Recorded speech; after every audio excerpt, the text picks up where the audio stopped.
जल्दी में गोठ बन जो तड़ी तक याद कयो असांखे मूलचंद सुखाणी ऐं उनजो दोस्त मोहम्मद बख्शाले पोटो नन ज़मीर बिलाल ओठे जो गज़ल लिखी उमाणे लिखन था ते बई बेड़ी एक में मुसाफिर हुआसूं बई बेड़ी एक में मुसाफिर हुआसीं अखियुनि अखियुनि में सौदा थी वियासीं गरीबाणी दिलड़ी अड़ी ओचती वई गरीबाणी दिलड़ी अड़ी ओचती वई दंदन आंगरियूं इन ख़बर कान पई मंज़िल खां ओरांगे अॻिते लंघियासीं मंज़िल खां अॻिते ओरांगे लंघियासीं बई बेड़ी हिक में मुसाफ़िर हुआसीं अखियुनि अखियुनि में सौदा थी वियासीं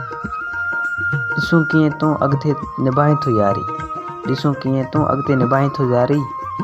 असीं तुंहिंजे दर जा सफ़ा सरड़ा हारी निभाइण जा पका पे कयासीं निभाइण जा पका पे कयासीं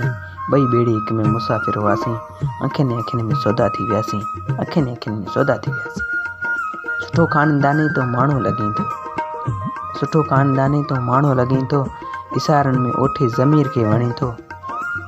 अथई यार पारत बिलावल तुंहिंजे पेश पियासीं अथई यार पारत बिलावल तुंहिंजे पेश पियासीं बई बेड़ी हिक में मुसाफ़िर हुआसीं अखियुनि अखियुनि में सौदा थी वियासीं अखियुनि अखियुनि में सौदा थी वियासीं।